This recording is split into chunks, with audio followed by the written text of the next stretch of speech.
Welcome back, ladies and gentlemen, to my channel. Today we are going to read Martin Eden's Chapter 3 by Jack London. As Martin Eden went down the steps, his hand dropped into his coat pocket.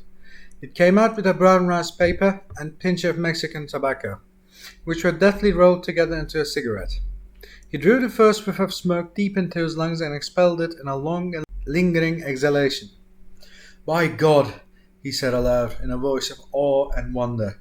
"By God," he repeated, and yet again he murmured, "By God." Then his hand went to his collar, which he ripped out of the shirt and stuffed into his pocket. A cold drizzle was falling, but he bared his head to it and unbuttoned his vest, swinging along in splendid unconcern. He was only dimly aware that it was raining. He was in an ecstasy, dreaming dreams and reconstructing the scenes just past. He had met the woman at last, the woman that he had thought little about, not being given to thinking about women, but whom he had expected, in a remote way, he would sometime meet. He had sat next to her at the table. He had felt her hand in his, he had looked into her eyes and caught a vision of a beautiful spirit, but no more beautiful than the eyes through which it shone, nor than the flesh that gave it expression and form. He did not think of her flesh as flesh, which was new to him, for of the women he had known that was the only way he thought. Her flesh was somehow different. He did not conceive of her body as a body, subject to the ills and frailties of bodies. Her body was more than the garb of her spirit. It was an emanation of her spirit, a pure and gracious crystallization of her divine essence. This feeling of the divine startled him. It shocked him from his dreams to sober thought. No word, no clue, no hint of the divine had ever reached him before. He had never believed in the divine. He had always been irreligious, scoffing good-naturedly at the sky pilots and the immortality of the soul. There was no love beyond, he had contended. It was here and now, then darkness everlasting. But what he had seen in her eyes was soul, immortal soul that could never die. No man he had known, nor any woman, had given him the message of immortality, but she had. She had whispered it to him the first moment she looked at him.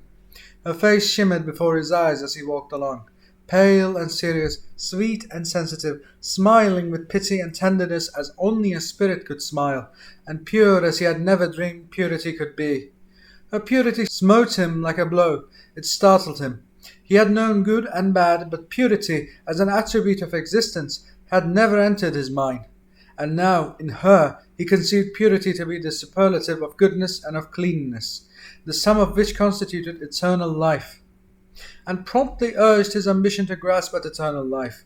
He was not fit to carry water for her. He knew that. It was a miracle of luck and a fantastic stroke that had enabled him to see her and be with her and talk with her that night. It was accidental.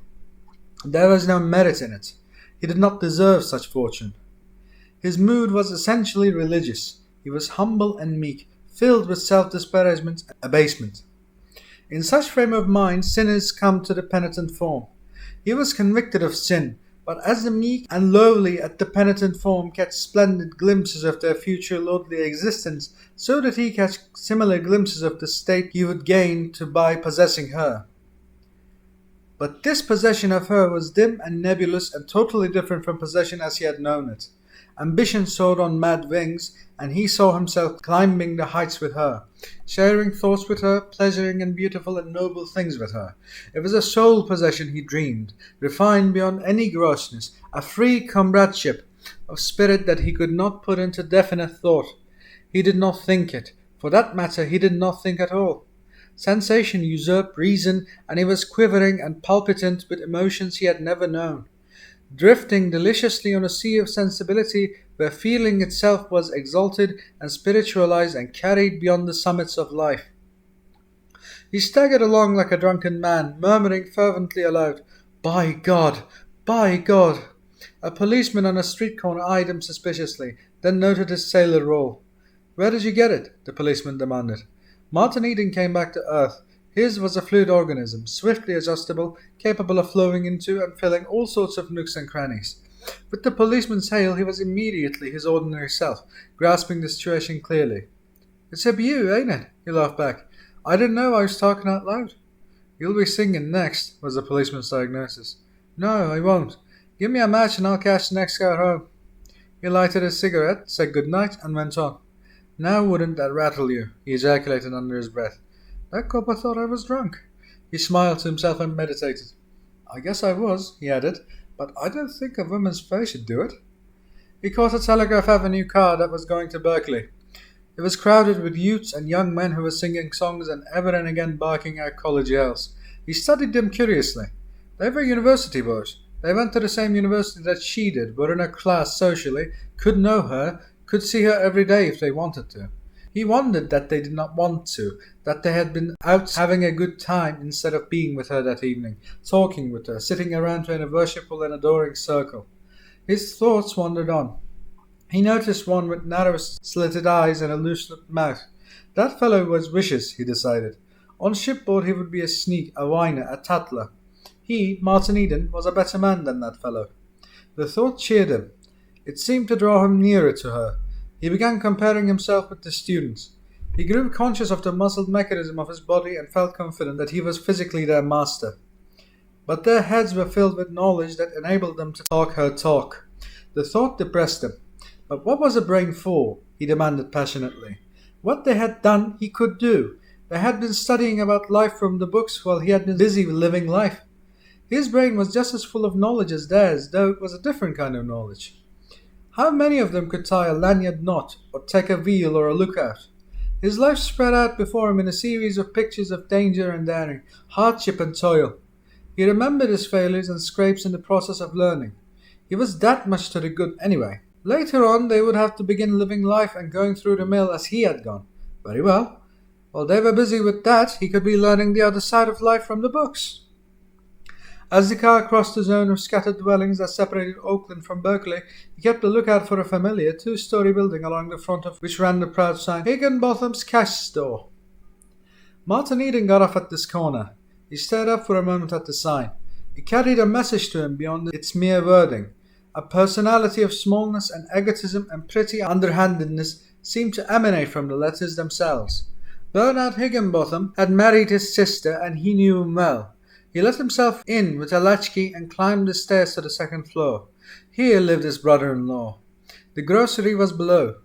There was a smell of stale vegetables in the air. As he groped his way across the hall and stumbled over a toy cart left there by one of his numerous nephews and nieces, and brought up against the door with a resounding bang.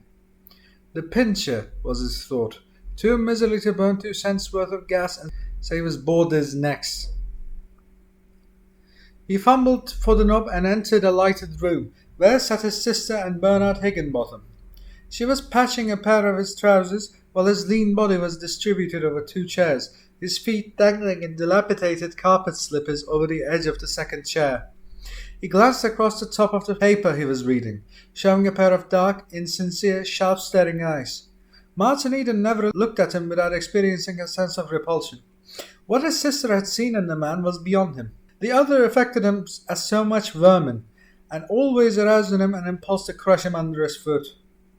Some day I'll beat the face off of him, was the way he often consoled himself for enduring the man's existence. The eyes, weasel-like and cruel, were looking at him complainingly. Well, Martin demanded, out with it. I had that door painted only last week, Mr. Higginbotham half whined, half bullied. And you know what union wages are. You should be more careful. Martin had intended to reply, but he was struck by the hopelessness of it. He gazed across the monstrous sordidness of soul to a chromo on the wall. It surprised him. He had always liked it, but it seems that now he was seeing it for the first time. It was cheap, that was what it was, like everything else in this house. His mind went back to the house he had just left, and he saw, first, the paintings, and next, her looking at him with melting sweetness as she shook his hand at leaving. He forgot where he was and Bernard Higginbotham's existence till that gentleman demanded, "Seen a ghost?" Martin came back and looked at the beady eyes, sneering, truculent, cowardly, and there leapt into his vision, as on a screen, the same eyes when their owner was making a sale in the store below. Subservient eyes, smug and oily, and flattering. "Yes," Martin answered, "I seen a ghost. Good night. Good night, Gertrude." He started to leave the room, tripping over a loose seam in the slatternly carpet. "Don't bang the door," Mr. Higginbotham cautioned him. He felt the blood crawl in his veins, but controlled himself and closed the door softly behind him. Mr. Higginbotham looked at his wife exultantly.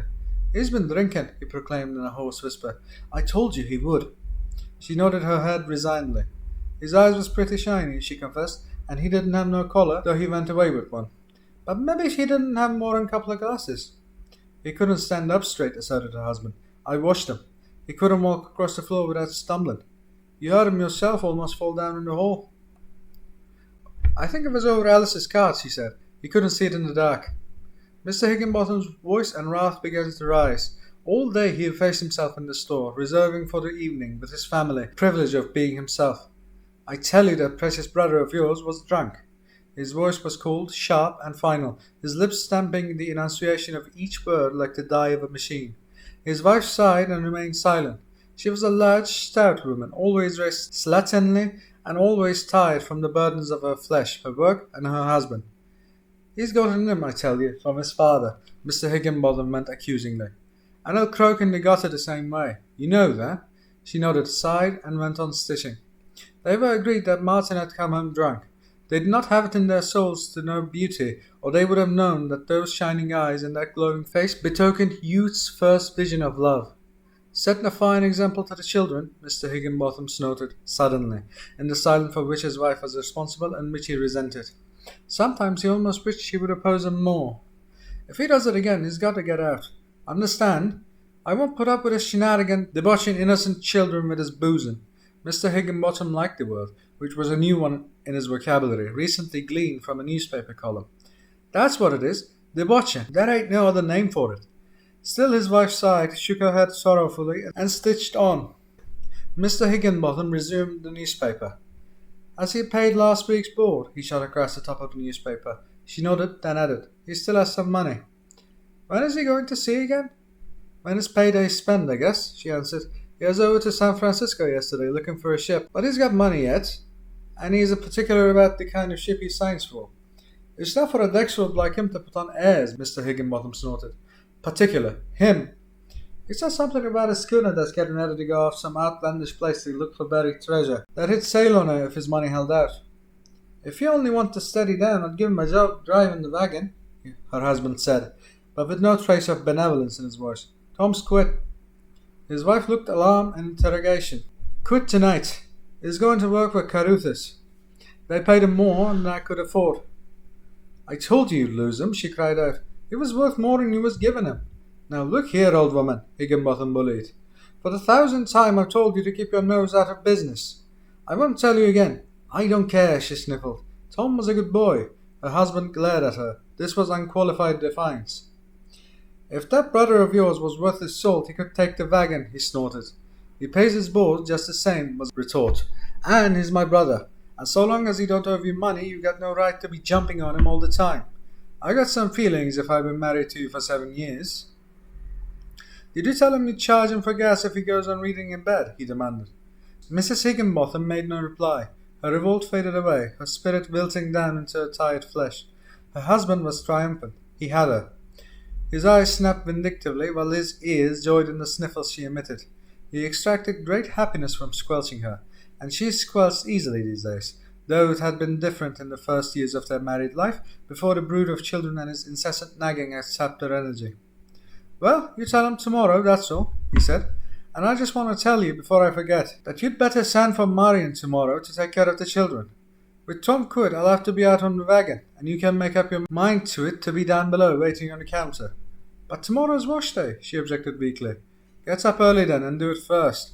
I won't start out till 10 o'clock. He crinkled the paper viciously and resumed his reading. Thank you for listening, and I hope I can meet you again tomorrow. And remember, free is the reading man.